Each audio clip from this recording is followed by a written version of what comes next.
সরকার বাজেটে 5,000 টাকা বরাদ্দ ঘোষণা করেছিল, কিন্তু পার্শ্ব শিক্ষকদের দাবি ছিল 5,000 টাকা বরাদ্দে বৃদ্ধিতে তারা খুশি নয়। তারা চেয়েছিল বেতন কাঠামো। এই প্রথম রাজ্যে নতুন সরকার গঠন হওয়ার পরে পার্শ্ব শিক্ষকরা এসেছিলেন রাজ্যের শিক্ষামন্ত্রীর সঙ্গে দেখা করতে। কি বিষয়ে আলোচনা হলো? ভগীরথবাবু, আজকে আপনারা এসেছিলেন, কি কি বিষয়ে আলোচনা হয়েছে? আপনারা 5,000 টাকায় খুশি নন, এর আগের দিন বলেছিলেন। বেতন বৃদ্ধি, বেতন কাঠামো, স্থায়ীকরণ, এই বিষয় নিয়ে কি আলোচনা? দেখুন, বিষয় হচ্ছে স্থায়ীকরণ, বেতন বৃদ্ধি। আপনি যেটা বললেন একদম সহমত যে 5,000 টাকা ভাতা বৃদ্ধিতে পার্শ্ব শিক্ষকরা কেউ খুশি নয়, সেটা মন্ত্রীকে আজকেও জানিয়েছি। এবং উনি পে স্কেলের বিষয়টা বললেন, সেটা হচ্ছে উনি এই বিষয়টা হোম ডিপার্টমেন্ট এবং ফিনান্স ডিপার্টমেন্টকে জানিয়েছেন। এর কাছে পেশ করেছি আনুষ্ঠানিকভাবে, এটাই আজকের কাছে পেশ করেছি আনুষ্ঠানিকভাবে। এটাই আজকে আমাদের প্রথম বৈঠক মাননীয় শিক্ষামন্ত্রীর সঙ্গে। এর আগে দেখা হয়েছে, ফোনে অনেক কথা হয়েছে, কিন্তু আনুষ্ঠানিকভাবে পার্শ্ব শিক্ষক ঐক্যমঞ্চ প্রথমবার মাননীয় শিক্ষামন্ত্রীর সঙ্গে দেখা করলেন। এবং আমরা বিকাশ ভবনে তার দপ্তরে বসেই আজকে দীর্ঘক্ষণ আলোচনা করেছি।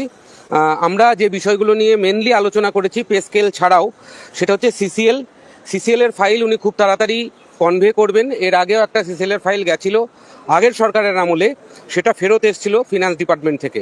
উনি আবারও পাঠাবেন এবং আমরা ওই বিষয়টা তদারকি করব ফিনান্স ডিপার্টমেন্টে গেলে। দিদিমণিদের ট্রান্সফারের বিষয়ে, আবেদনের ভিত্তিতে যাতে ট্রান্সফার হয় সে বিষয়ে উনি তালিকা তৈরি করে আমাদেরকে দিতে বলেছেন এবং খুব তাড়াতাড়ি আমরা তালিকা তৈরি করে দেব এবং তিনি এটা নিয়ে স্পেশালি দেখবেন, সেটা উনি বলেছেন। যে সমস্ত পার্শ্ব শিক্ষকরা মারা গেছে তাদের পরিবাররা যে আর্থিক সহায়তা পাওয়ার কথা, অর্থাৎ গ্র্যাচুইটি পাওয়ার কথা, যেটা বর্তমানে 5 লক্ষ রয়েছে, সেই টাকাটা পার্শ্ব শিক্ষক পরিবাররা পাচ্ছেন না।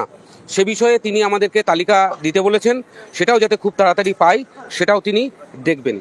বেশ কিছু জায়গায় রিজয়েনিংয়ের একটা ব্যাপার রয়েছে, যারা বিভিন্ন কারণে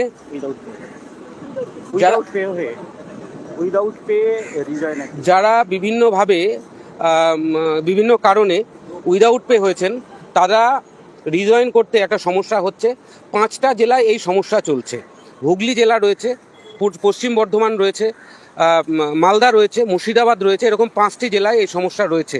আমরা 5টা জেলার কথাই ওনাকে বলেছি। উনি দপ্তরে বসেই হুগলির ডিআইকে ফোন করেছিলেন এবং এই বিষয়ে বিস্তারিত তাকে আজকে সন্ধ্যার মধ্যে জানানোর জন্য বলেছেন। এমএল জমানোর বিষয়ে আমরা তার কাছে অনুরোধ করেছি, সেটাও তিনি দেখবেন বলেছেন। এছাড়াও বর্ধিত ভাতার যে অর্ডারটা, সেটা এখনো পর্যন্ত পার্শ্ব শিক্ষকদের ক্ষেত্রে হয়নি। উনি এটা বলেছেন এ মাসের মধ্যেই সেটা যে কোনো দিন, যে কোনো মুহূর্তে হয়ে যাবে। এই সমস্ত বিষয়গুলো নিয়ে আমাদের বিস্তারিত আলোচনা হয়েছে। এছাড়াও সৌজন্য বিনিময় আমরা তার সঙ্গে করেছি। নতুন সরকারের কাছে আমাদের প্রত্যাশা প্রচুর এবং সেই প্রত্যাশার যে পাহাড়, সেটা আমরা আজকে তাদের ঘাড়ে চাপিয়ে দিয়েছি। তারা একটা একটা করে সমস্ত আমাদের যে দাবিগুলো রয়েছে সেগুলো তারা পূরণ করবেন, এ ভরসা, এ বিশ্বাস মাননীয় সরকার মহোদয়ের কাছে আমাদের রয়েছে। এখানে একটা প্রশ্ন না করে থাকা যাচ্ছে না। পার্শ্ব শিক্ষকরা যতবার বিধাননগরের বুকে আন্দোলন করেছিলেন, শেষ 3বার আপনাদের পাশে দাঁড়িয়েছিলেন তৎকালীন বিরোধী দলনেতা শুভেন্দু অধিকারী। সরাসরি তিনি তার বক্তব্যে, তার ভাষণে বহুবার পার্শ্ব শিক্ষকদের কথা বলেছেন। আপনাদের দাবি তখন থেকে ছিল বেতন কাঠামো, অর্থাৎ বকলমের স্থায়ীকরণ। সেই বিষয় নিয়ে এবারের বাজেটে একটিবারও আলোচনা নেই। সেই বিষয়টা নিয়ে আজকের আলোচনায় কি আলোকপাত করছে? মাননীয় শিক্ষামন্ত্রীকে এই বিষয়ে আমরা জানতে চেয়েছিলাম। উনি সরাসরি বলে দিয়েছেন বিষয়টা সম্পূর্ণরূপে ফিনান্স ডিপার্টমেন্ট ডিপার্টমেন্টে চর্চা চলছে এবং এর আপডেট ওখান থেকে আমরা পাবো। সেখানে আমাদেরকে যোগাযোগ করার জন্য বলা হয়েছে এবং মাননীয় মুখ্যমন্ত্রী, তৎকালীন বিরোধী দলনেতা, যিনি আমাদের এই আন্দোলনের একজন সাথী, বর্তমানে যিনি শিক্ষামন্ত্রী তিনিও আমাদের আন্দোলনের একজন শরিক, বর্তমানে যিনি ফিনান্স মিনিস্টার তিনিও আমাদের আন্দোলনের একজন সৈনিক বলে আমরা মনে করি। তারা প্রত্যেকে আমাদের প্রতি সহানুভূতিশীল এবং আগামী দিনে তারা আমাদের সেই দাবি পূরণ করবেন। সেটা মাননীয় মুখ্যমন্ত্রী তার বাজেটের পরে যে প্রেস কনফারেন্স, সেখান থেকে তিনি বলে দিয়েছেন যে বিভিন্ন রাজ্যে যে বিষয়গুলো রয়েছে সেগুলো তিনি অবিলম্বে আমাদের পূরণ করবেন এবং বিভিন্ন রাজ্যের যে পেপারস, কোথায় কি পে স্কেল রয়েছে তার কাগজপত্র আমরা মাননীয় মুখ্যমন্ত্রীর হাতে আমরা পৌঁছে দিয়েছি। আজকে মাননীয় শিক্ষামন্ত্রীর হাতে আমরা আবারও জমা করলাম।